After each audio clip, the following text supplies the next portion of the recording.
Well, hello, builders of good. Thank you for tuning in to the Build Good Fundraising podcast. Fundraising isn't easy, but it should be simple. So on this show, we take the mystery out of raising money. Now, in every episode, we coach you to build your fundraising like a flywheel. The flywheel has 5 parts. Number 1 is listening to donors. Number 2 is engaging them. Number 3 is asking the right people for the right things. Number 4 is celebrating every gift. And number 5 is reporting back to donors in a real time and responsive way so they know their philanthropy is effective. And if you master the 5 parts of the flywheel, your fundraising will start to work. This flywheel will start to spin up reliably, and your revenue will grow, and so will your career, by the way. Now, every week we focus on one part of the flywheel, except today we're kind of focusing on all of them. And we're focusing on how email can support each of these parts of the flywheel. Now, it's hard to evaluate email campaigns, especially if you're a small shop, because, unless you're raising tens of millions of dollars every year, you may have a hard time finding accurate benchmarks for you, because all the stuff out there is taken from really, really big orgs or from the for-profit sector. And we know that the for-profit sector is quite different from the nonprofit sector, right? So we never had these benchmarks until now, until today, because we're talking to Tim Sarrantonio from Neon One about their new nonprofit email report. Because here's what Tim did. Him and his team, they analyzed the key performance of, when it comes to email, from 1,495 nonprofits. And these are nonprofits of all sizes and missions. They evaluated over 37,000 email campaigns that were sent during 2022. And then they took all that data and they analyzed it. They broke it down by different nonprofit size, by list size, by the kind of nonprofit. And then they put it all together in a report. That report is what we're going to talk through today. Yeah. So let's get right into it on Build Good Live. Here's our chat with Tim Sarrantonio.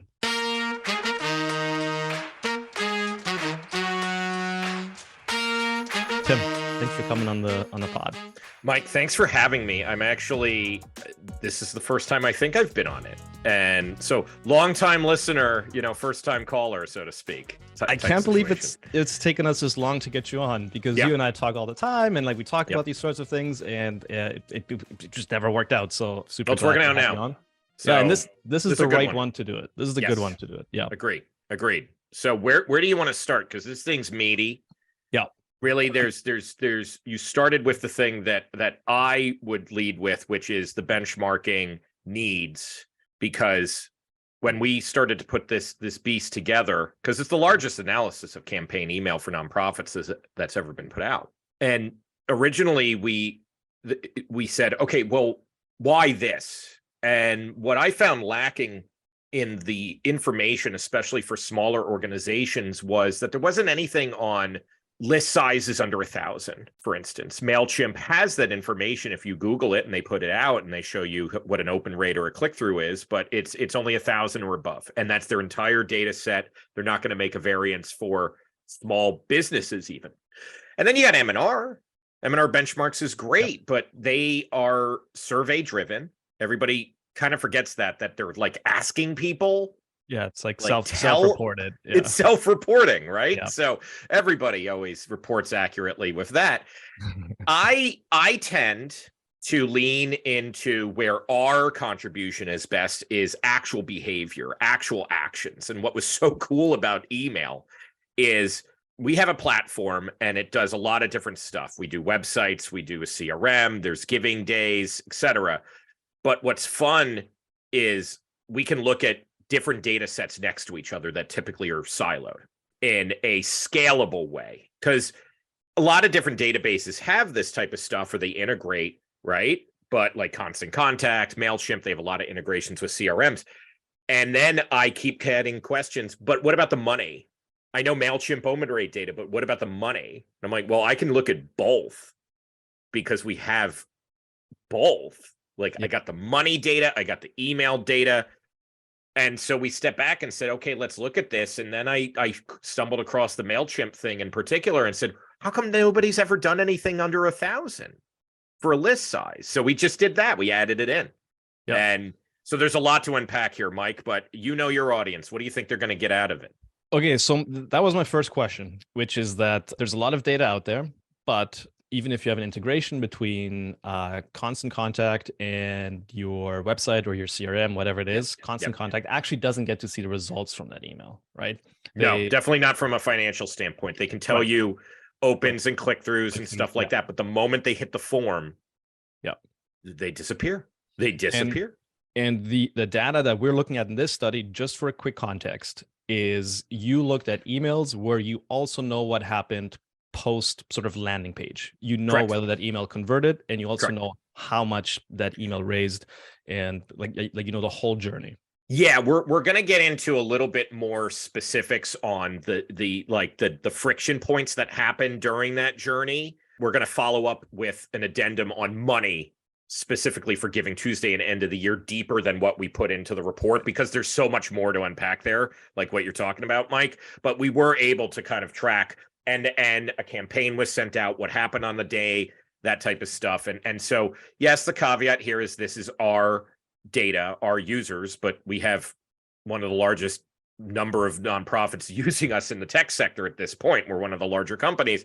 It's pretty good. And we always benchmark against larger things. So for instance, if I did see weird variances between us and M&R and MailChimp, there is a good chance the report would not have come out in the timeline that it did, because we'd have to go back and go, something weird here. And there's weird stuff, Mike. We could talk about weird stuff, but it was more interesting versus, ooh, I have to question the very methodology of this report in the very first place.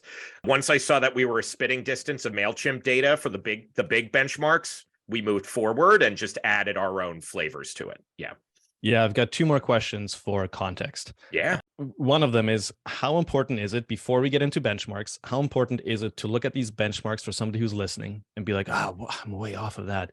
How important is it to look at these benchmarks versus benchmarking against yourself? And I know that's a bit of a loaded question, but this is kind of setting you up here a little bit to give us a bit of a primer on, here's how to use these benchmarks. Yes. And here's what that means if you're off of them. Mike, I have a feeling why you're leading me this way, and we are you're one of the people that whose opinion I trust on even definitions on leading and lagging, right? Like, you're the guy who pointed out that our blog was wrong. We fixed it. And so we did.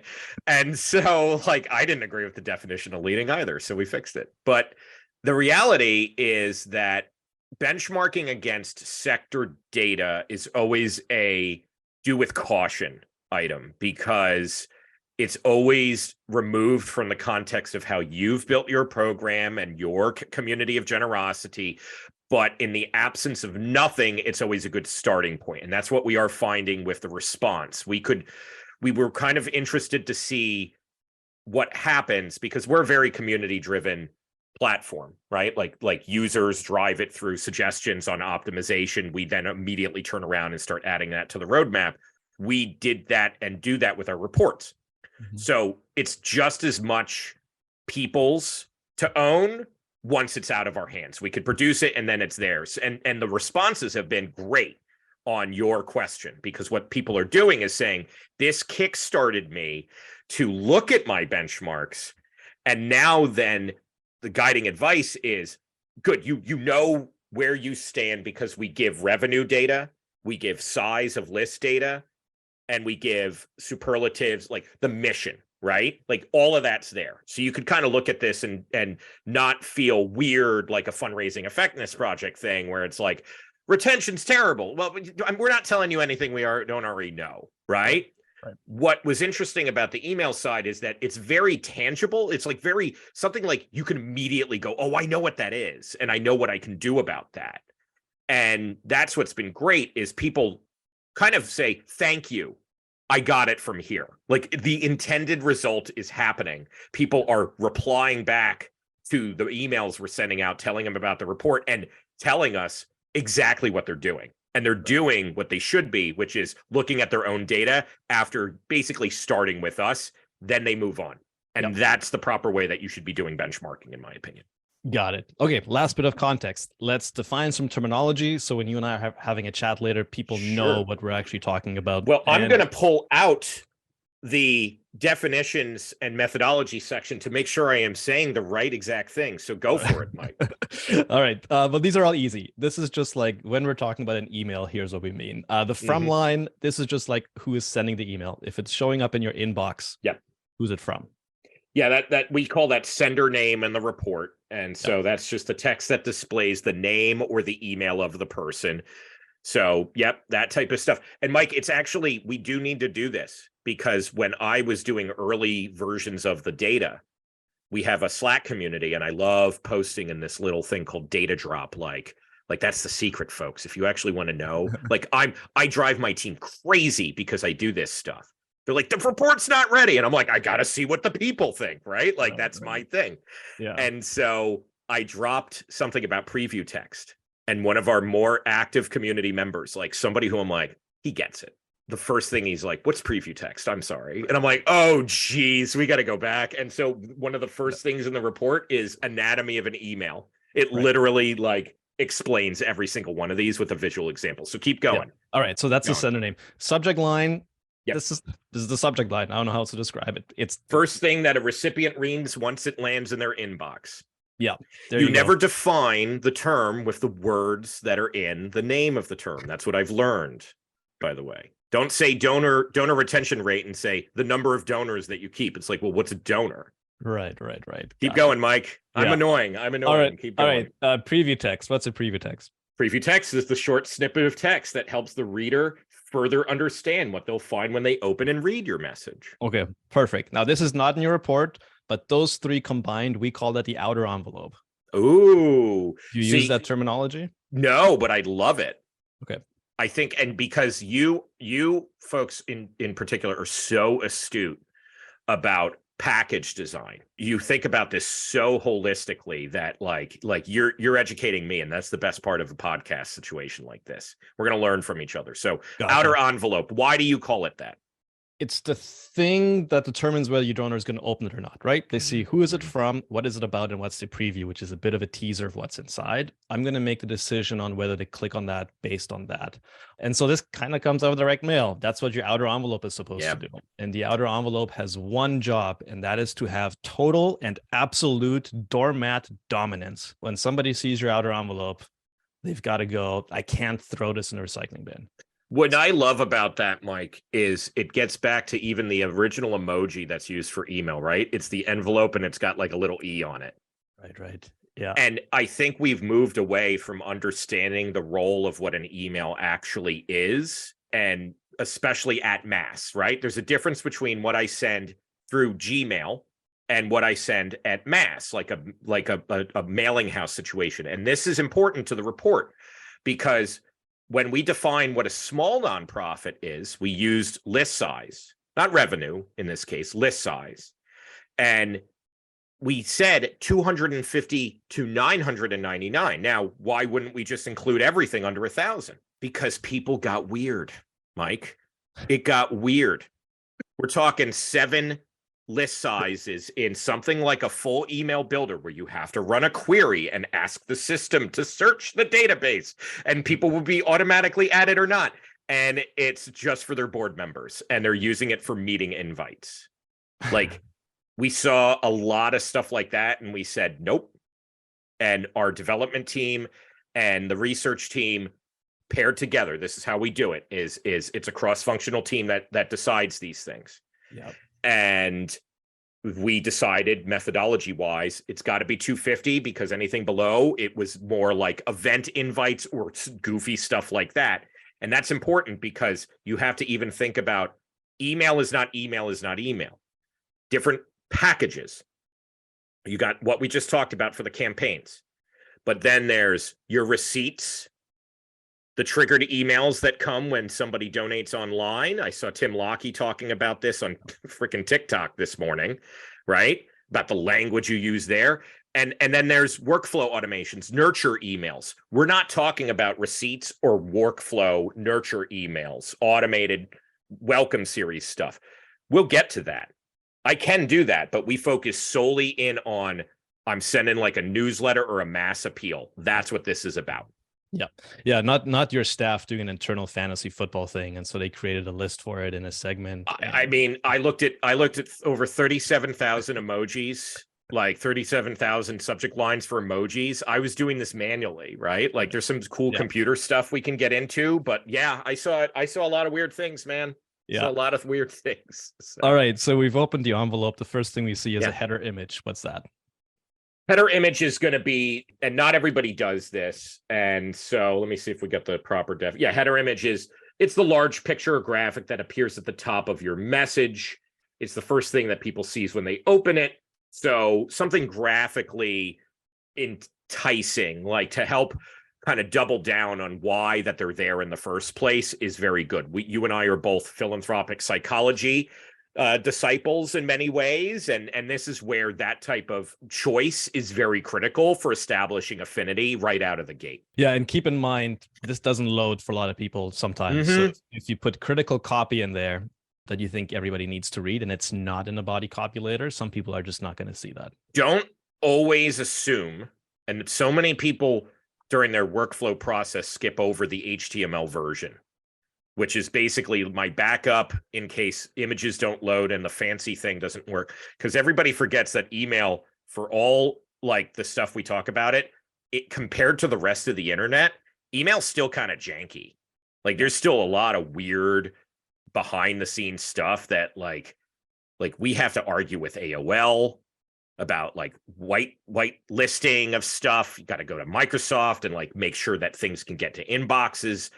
Email's weird, so you should always think about, don't rely on the image. The image is like a nice extra. Yeah, and spam filters are changing too, right? They are. Something that worked a year ago, and now all of a sudden, doesn't get past like a spam. Oh, they're not going to tell anybody. They're just going to do it. Like Google doesn't care about you and me or any of the nonprofits. They're just going to make the change. Yeah. Okay, salutation. This is the first time that you actually addressed a donor in the email? Mm-hmm. Mm-hmm. All right. And so we actually, and so this is a landmine of incorrect data attribution. All it takes is you merging nothing, or not having a populated field, and your email provider doesn't insert anything for you. So it's that weird first, hello, comma, and it's just like this weird space, right? Or the dreaded first name merge tag because you manually entered that as opposed to use the code of the thing. Yep. But really it comes down to, this is the first possibility for you to create a direct connection between you and the person who's reading the email, because you can talk to them directly with something like a merge tag. So a salutation, it also is like, there's even been some studies, we didn't get into this and it didn't make it really into the report, but I tried to go, well, do you say hey or hi? Like there has been some studies that show, well, email's okay to say hey, but if you put it in a physical letter, you sound like a jerk. So there's brand decisions that you have to make, even down to your salutation. Yeah. But one thing we did analyze in the report was how many times they also use the word you in the copy. We don't have data scientists in-house, so I couldn't look at every single piece of copy. Like that's aspirational. But we did look at how many times they would use the word you in the copy. And on average, it's about 5 per email, which was higher than I expected. But our most engaging email did it 10 times. Right. Yeah, we'll get into your most engaging email because it does a lot of things that are a little bit counterintuitive, and I have lots of questions around it. So we just published the spotlight on them too, so it's another area. Yeah, I'll save that. I'll save that to the end. Sure, I bet. Okay, we got to move a little quicker here. Body copy. That's just that's just the email. The main email. Yeah, what you write. Yeah. Okay. Signature. Is this like an actual signature you're scanning, or what does a signature mean? It's just how you're ending it.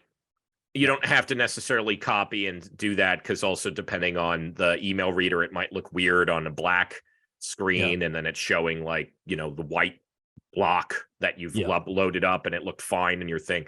Yeah, it's just how you end the email. Yeah. And just don't just say something, please. And handwritten signatures and emails are weird. CTA, your call to action. Yeah. That's like the next step that you're asking somebody to take. Okay. Typically, it's a hyperlink that is linking to some sort of asset or next step that you're asking them to do, a survey, donate, etc. All right. Postscript, PS. This kind of comes from the Mhm. direct mail world. This is just like a quick PS at the bottom. It works. It works strategically. Yeah. From a tactical standpoint, it is, especially on certain emails, pretty effective to have a, hey, just wanted to remind you about this, or hey, did you know this? Like it stands out. Yeah. And then we've got a footer. What's the footer? Footer it depends on how you are structuring the email. This could be nothing, in all honesty. Some people just ignore having a dedicated footer. Others put their contact information. They kind of treat it like it's the bottom of a letter, and that's where the social links are, the buttons, things like that. That's tend to be where tactically those lie. Yeah. Gotcha. All right. So those are the elements of the email. We're all using the same terminology. Yeah. I want to get into the 5 common traits of a successful email, and then I want to get into the data. Mm-hmm. You've got 5. You've got number 1, include imagery. Number 2, pay attention to salutations. They make a difference. Yep. Number 3 is use the word you a lot. We already talked about this. Mm-hmm. Number 4 is make your message scannable. This is just so people can easily read the email. Don't big blocks of text. Break it up. Right. Yeah. Yeah. And then include great CTAs. We just talked that a CTA is a call to action, and include lots of them. I want to get into that. I want to start with include imagery. I wonder if your study looked at this. You cite a next after experiment where imagery increased conversions. Next after has also published a lot of stuff where it decreases conversions. Yep. So I'm wondering, what did you see? I think it remains to be seen. We didn't get into the deeper analysis of image optimization, in all honesty, Mike. Like there's a lot of gray area, I think, still to come in what's inside the email. We really, I would say, to use your terminology, this is a very outer envelope heavy report as opposed to what's inside the email itself. So that's a caveat. But I think this is one of those infuriating, it depends on what you're doing with it. It depends on the image. It depends on the role of the image. If you want to put an image just because you want to put an image, that's probably where you're going to start to see decreases of effectiveness, because there's no point to it. If you're just like, I think it's pretty, like, I think it's pretty is not a good answer. It needs to serve a narrative purpose in the copy itself. Does it set a tone? The most engaging email of 2022 sent by Science Olympiad, their top line image had baked in call to action text in the image. It was like an image that also served as a call to action and be like, click here to get this great resource that we have. There was a big reason why people wanted to open that thing and get that. But if it's just like, we're an animal organization, so let's put a dog, maybe ask yourself why the dog's there. And I think, like, you'd probably have a lot more tactical and specific guidance on when to use that type of stuff too. But I would say that it remains to be seen on the effectiveness. More studies need to be done on image specifically. Got it. Put a dog on it is just like a guiding principle in general here. Yeah. So, all right. Include great CTAs and lots of them. I just want to get into this. In the study, just one CTA had a negative 7% impact on the effectiveness of the email. That's right. 4 CTAs, negative 1.6, 5 CTAs, positive 5.8% impact. Yep. And then we get all the way up to 6 CTAs had a positive, almost positive 11 impact on the effectiveness of the email. Now, it should be noted that this is scanning external links. That's what this is talking about. So we partnered with Chirian Koshi of Nonprofit Operating System, and he used the Da Vinci model of OpenAI to analyze copy data and subject line and preview text data. So when we start looking at effectiveness of the number of CTAs and things like that, that's part of what's driving the analysis here. It doesn't know if it's a different CTA. And that in terms of this analysis. Gotcha. But I think that when we say CTA in this context, it's not we're telling you to send people to 6 different things. It's that you are saying the same thing and calling attention to it multiple times. Yeah. So the CTA, in terms of its effectiveness and conversion into something like a gift, it's still the donation form. Like, it's the one donation form. You're just calling it out multiple times so people have opportunities to click it, so it doesn't get lost. Yeah, so you have permission and encouragement. Let's say you're sending them to one donation form. Yeah. To put quite a few links to that donation form in your email. And it is okay if it's scannable and all the other things apply and all the other guidance applies. Yes. But that's one thing that we're learning with the report is amazingly, people are saying, I now have information to go back and push back against my board, against something that they've been telling me works because they're citing for-profit data. And now we have our own data to then say, I don't care about what you think when it comes to what's effective for a yoga studio. It's this. This is our data. When I did a literal roadshow, Mike, like a physical tour on this report, people would cheer at that line because that's what we need. All right, let's get into more data. Subject lines. Top performing subject lines had positive emotions. So relief, gratitude, pride, excitement, and optimism.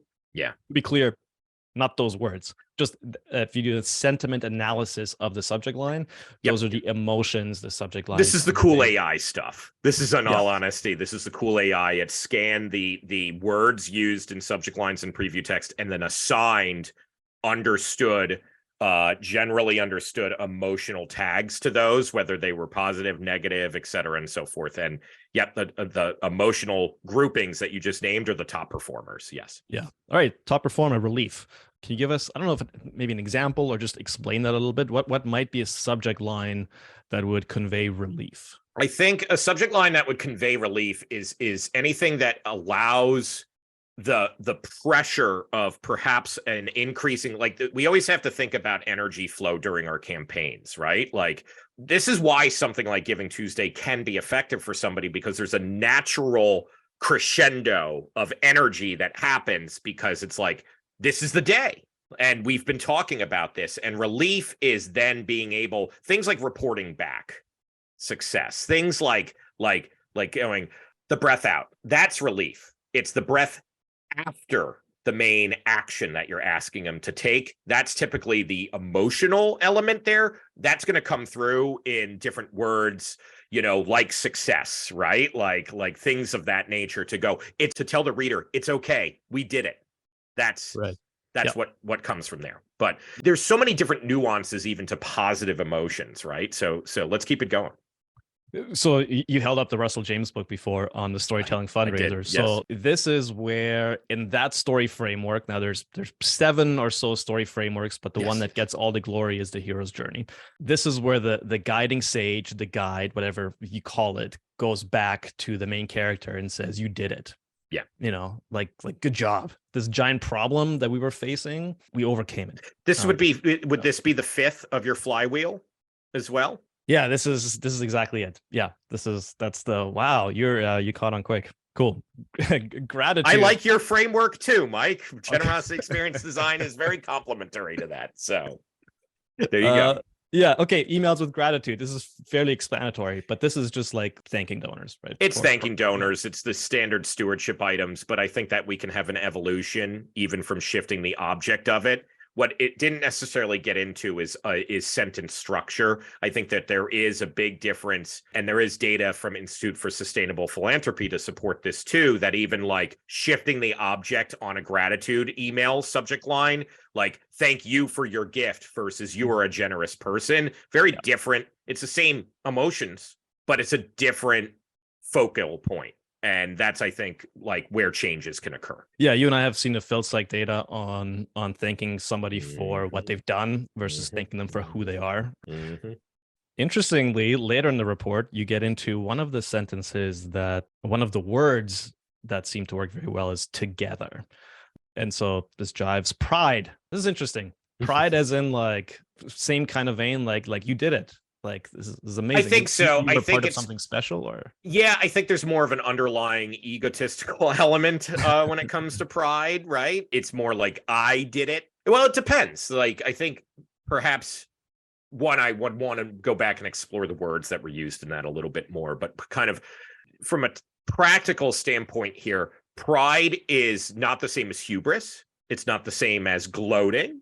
Pride is being really excited for something that happened. And in this case, I think the best way to approach it is not, we're proud that we did a thing.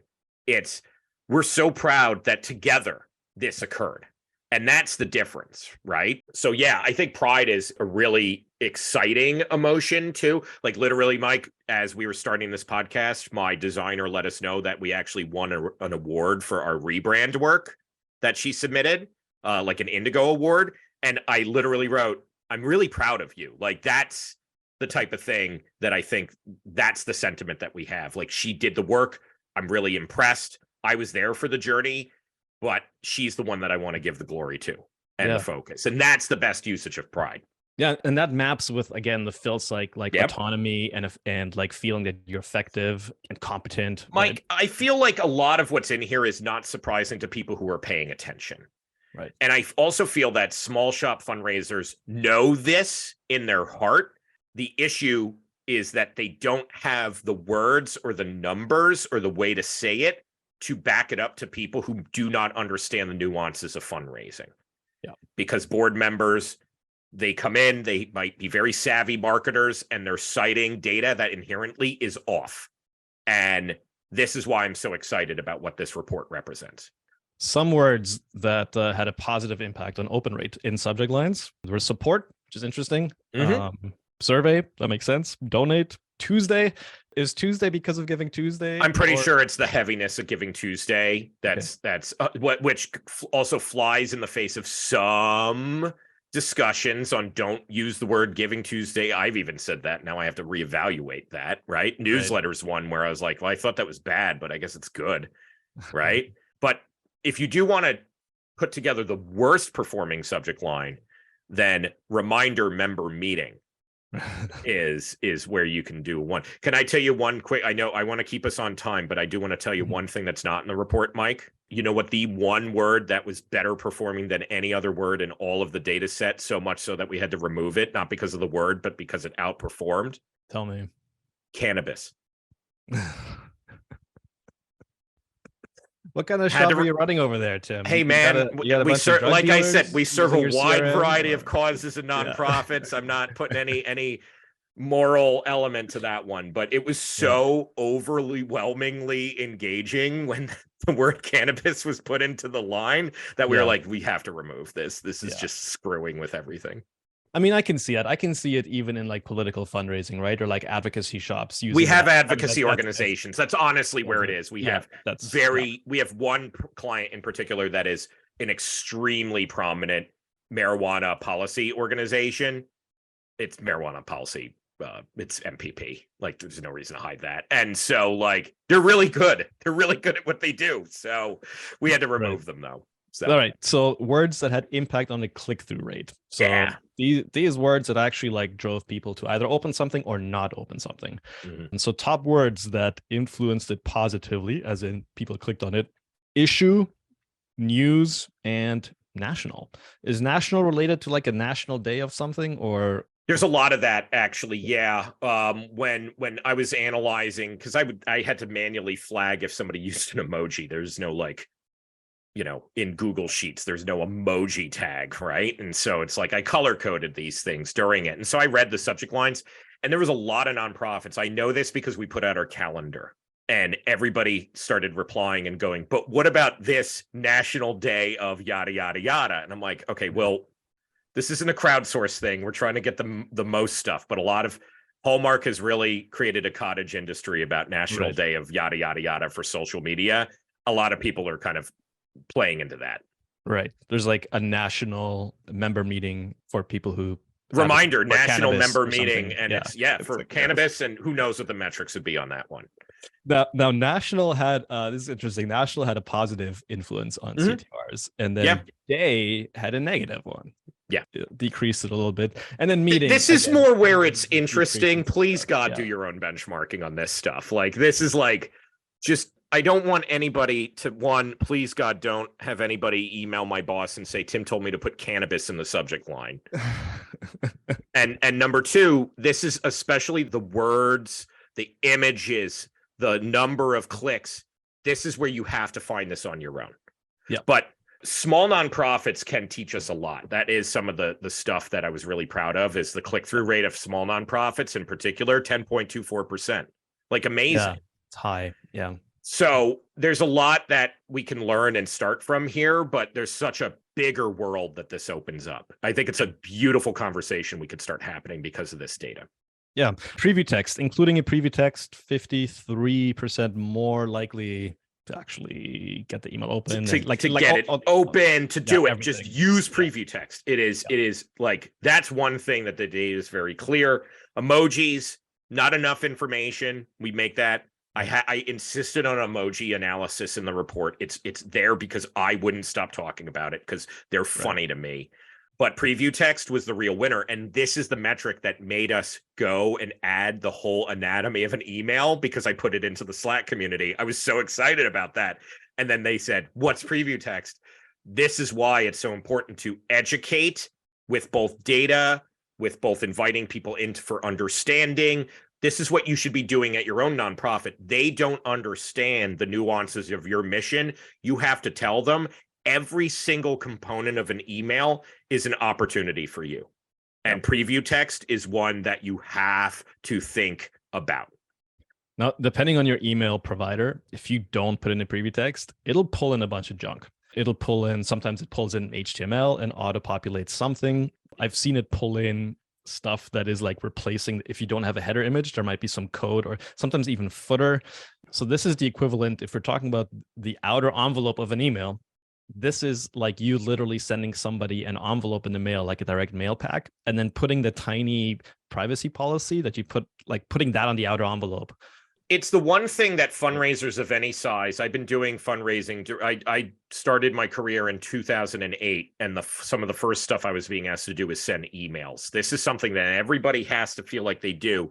And it has such, in my opinion, lack of critical understanding on its role in the generosity experience that like we can rethink everything about it.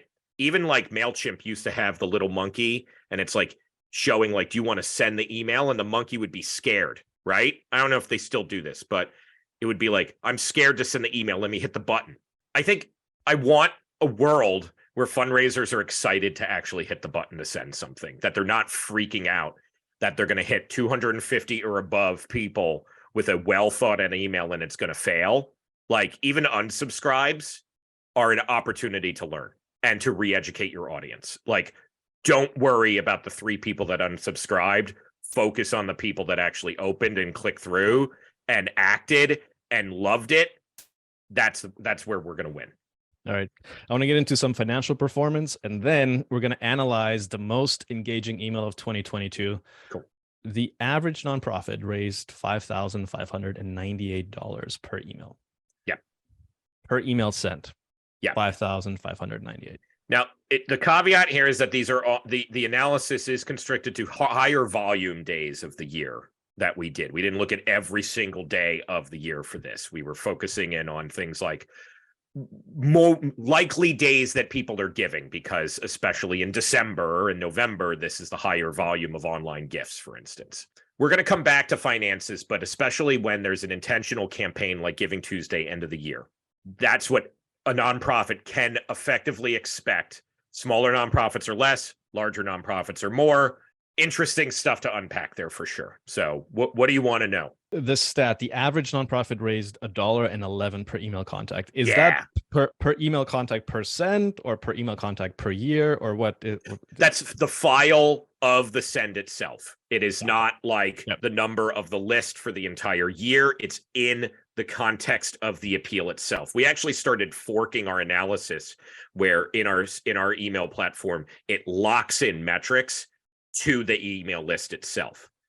Meaning, like before, if somebody unsubscribed later or stuff like that, it might kind of be weird about like cross-campaign mucking about. Right. Now we have proper A/B testing analysis and stuff like that. Let me compare this to that. And so it's especially important to understand, like, just because you have a newsletter list and you send a newsletter list to 80,000 people, you might be diluting your effectiveness by just slamming it out to everybody. Focus in on what you think is going to be the most effective list of people that are likely to give. And then that's where you can start your per dollar on file analysis for your own analysis. But we did it for like when the email went out, what happened on the day, what was the size of the list of that when it was a high volume day. We blended that together. And so it's a pretty good starting point for this type of analysis.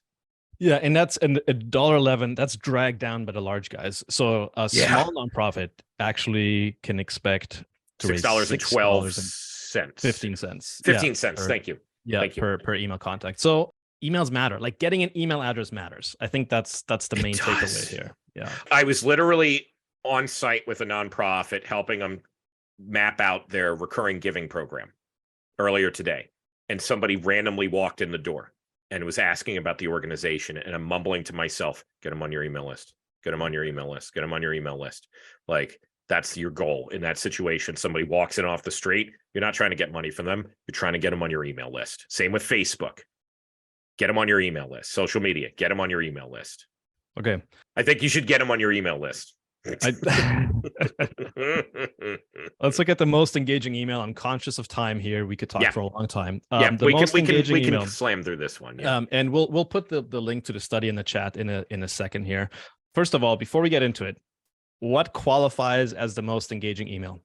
Oh, you mean this thing that I made up, Mike? So the most engaging email, as Tim Sarrantonio defining it, let's make that clear. Yeah. Is here's okay. What's the most engaging day defined by best click-through rate of the week? You might remember, Mike, because you've combed through the report. But for people, if you're in the chat, maybe even throw it out here. Let's get a little bit of interaction to show the chat's working. When do you think is the best day to send something like a newsletter or an appeal? What's the best day of the week based off of what you think you know? I know the chat was working. Wednesday. There you go, Melissa. Okay. Thursday. Monday AM. Oh, see, Amy's going in specifics. Tuesday, Thursday is typically what you hear. It depends, Kim. Yes, it depends. Yes. But based off of the data, it's Friday. It's Friday. And so read the report, but it's Friday. And so I said, okay, so let me look at the best click-through rate against the largest list size. That's the criteria for the most engaging email is the most engaging day, best click-through rate on a Friday. Because open rates are weird, folks, because of the computers. And so Friday, best engagement, so click-through rate, largest list, and then what's the highest click-through rate for that individual one. It was on October 7th, I believe, sent by Science Olympiad to over 10,000 people, and their click-through rate was 34%. 34%. And it was a massive newsletter when you get down to it. Yeah. It had so much going on. It had everything in the kitchen sink in it. And that's what I want to get into. So we're talking engagement, not performance in terms of raising money. No, this is not a money thing. This is just pure content. Yeah. Just pure content. What was the most? Okay. All right. So it goes against a lot of the sort of conventional wisdom. It really confounded us to do an interview, I have to say. So. Some of the email marketing greats are sort of have tested. Now, I want to get into a hypothesis about that later, but let's just get through the email. First of all, it's a really, really ugly email. I say that with a lot of love. I love ugly. I think form should always follow function, but this is not the kind of email a more, whatever you want to call it, premium brand like Charity Water might send out. Polished doesn't necessarily translate to interesting to people. Yeah, exactly. You know what, Mike, though? I think it's a beautiful email, and so much so I'm going to send them a print of it on a cake. I've already talked to them about doing that. I got to follow up with them, but I want to send them it printed on a cake. Yeah, it's beautiful in the way that Craigslist is beautiful. Like people always like rag on Craigslist or sites like that for looking really ugly. And but it works. Do you know how effective they are? Yep. Yep. And this gets back to some of the next after items that you talked about too, where they found stripping out things, getting very copy only. Yeah. Lo-fi. That connects with people just as meaningfully. Yeah, it breaks almost all of the, well, not it all does. It breaks a lot of rules, even in your report. First of all, the subject line is Science Olympiad News, October 2022.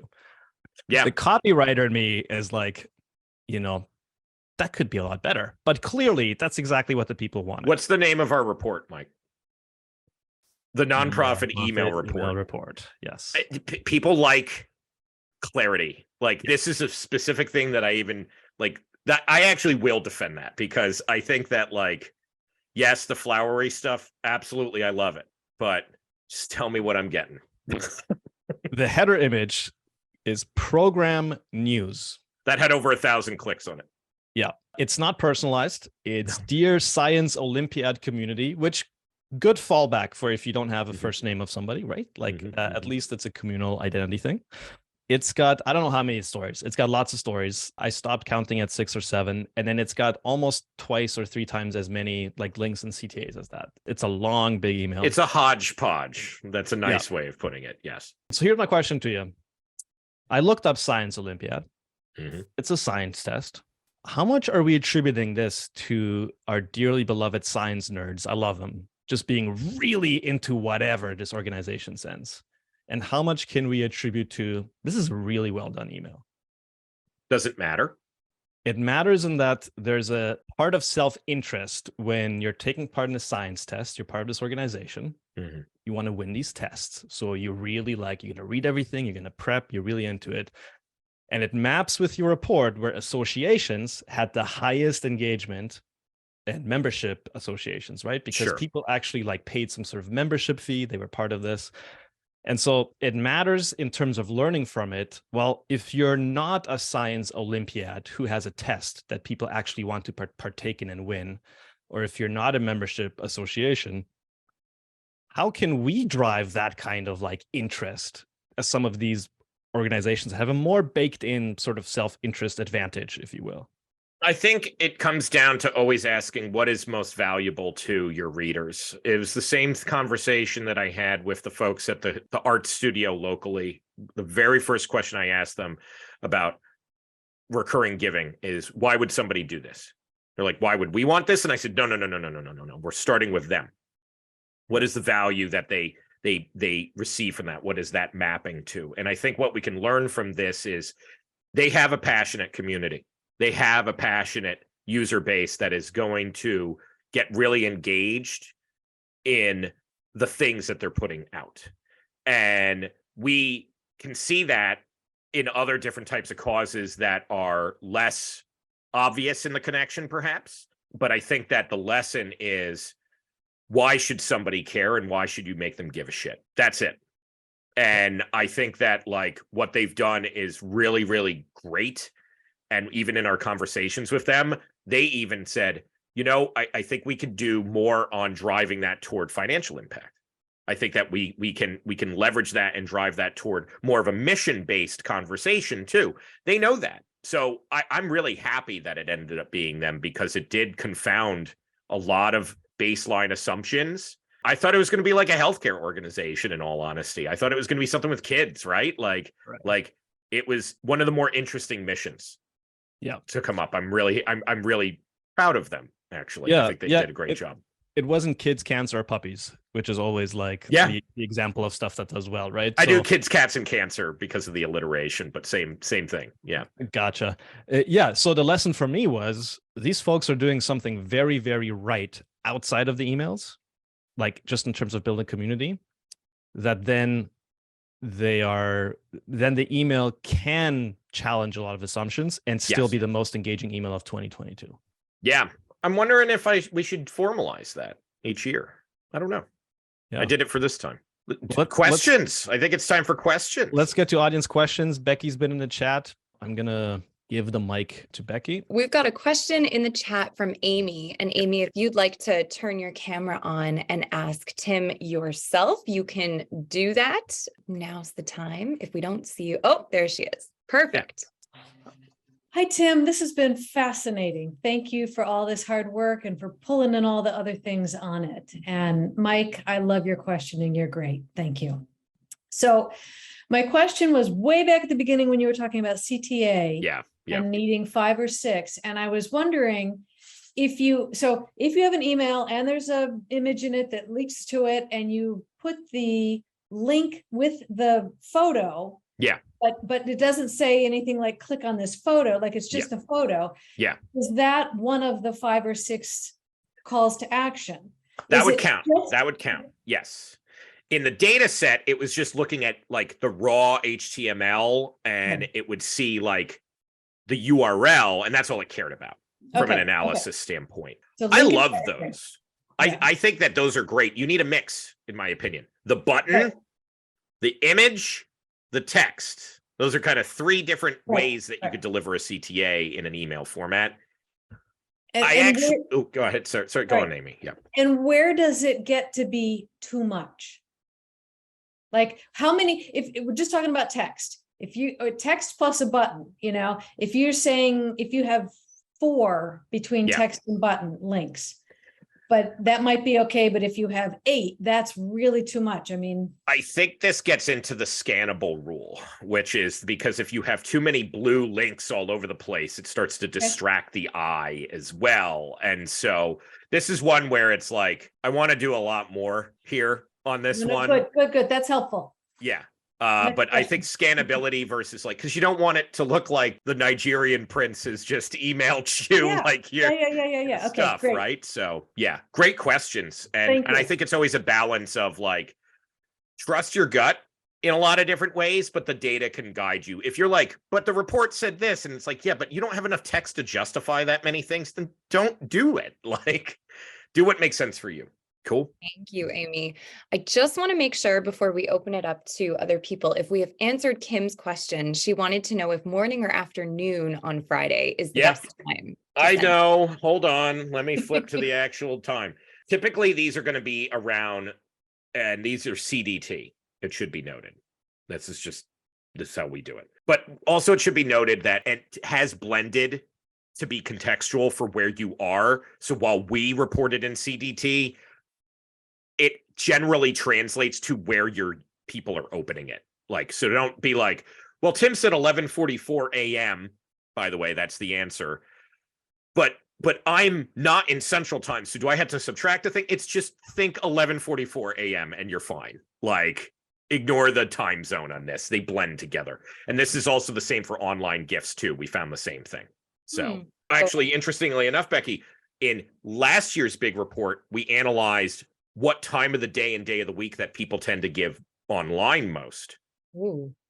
And it's Thursday at 11:30. What?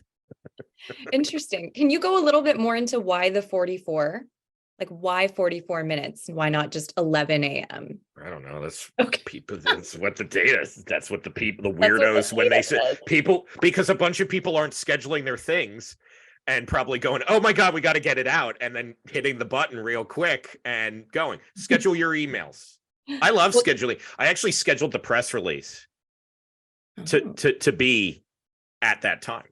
That's awesome. And you know what? Here Because at I'm weird. So no, I don't think it's weird because here at Build Good, we like to say you want to try to catch people before they go and do the next thing at the top of the hour. So that's why I you've got think a lunch Friday meeting- works. Yeah. By the way. And sorry, I don't want to talk over you, Becky. Sorry. No, that's okay. I feel like we're both just on the same topic of you just want to catch people before they do something else. Yeah. Any other last questions? I know some people are leaving. Matt had to go. Yeah, Dan would love to ask more about Fridays if there's time. Mike, is there time? We've always got time for Dan Always Hanley. got time. Dan, would you like to turn your camera on and ask Oh yeah, would love to hear him from Dan. yourself? Mike, thank you. I love being with the superstars. This is awesome. Well, what are you Including doing on you, here Becky, then? Even though I haven't met you. Oh, Tim, you can accept praise. So, hey, the Friday, so I live in Southern California. Yeah. A lot of my clients and their donors are in Southern California. And in Southern California, we're at the beach or surfing Friday mornings. So the whole open rate on a Friday morning just doesn't make sense to me. So People don't bring their phones to the beach for downtime. They're not checking their phones. No way. We don't do that here. We don't, we're not, it's relaxing time. But I 100% trust you, of course. And trust the data. What is the second best day? Wednesday. So It is unless you're catching a wave in the middle of the week, then there's that. And again, this goes back to the original benchmarking thing, Dan. Yeah. If your community of generosity is, surfing the waves and they're out in the sun and they're not by their computers and they're not opening things, then realign and go, okay, like we tried this out this time. It's actually this time. That's going back to Mike's original question here. use it as a starting point of interest, I think you might be surprised by how many people might do it. And also, it depends, like not everyone's doing those activities that you're talking about. It might depend on the donors and the location, and there's so many contextual factors. It goes back to that infuriating answer that somebody wrote. It depends. I totally agree. Thanks so much. Thanks Thank very you. much. And Dan, I know that you have folks who use Neon CRM that you've worked with. They're part of this data set. This is where this is being drawn from. So they're like helping inform this. Well, we are going to cap it here. I see folks are leaving the room, and we've got a bagel unboxing to do. For those who don't know, Tim had bagels from Montreal, Canada, delivered right. Becky, before how we do I started the pronounce this podcast. correctly? I keep butchering the name. It's okay. It's Saint Viateur. Okay, so tell us about this. Why is this special that like I got these bagels delivered to me right before this podcast? So, okay, Montreal bagels, it's a contest between Montreal bagels and New York bagels, and Saint Viateur bagels are the ones that people say can hold a candle to the New York City bagel. Right. They're thinner, they're made with honey, which is different from New York. And they bake them. They don't boil them. They don't boil them, they bake them. If you go to the store in Montreal, you can just see an endless line of like fresh golden bagels shining out of the oven. So, it's insane. So I went there about a month ago, and Becky and Mike have nothing to do with this. I just happened to get this. My mom sent me these through Goldbelly for my birthday because I went to this place. And you loved it, right? I not only loved it, I'm a tried and true New Yorker, and I think these are better. Yes. See? I think these are better. And I got the all dressed. So good. Got two of those. That's like your everything. And then the rosemary. So no, not the poppy, but it's the rosemary. Seed, but that just means you'll have to order them again next time. But I'll have to order them again. So rosemary and sea salt. So folks, I bought the shirt. Yeah, you did.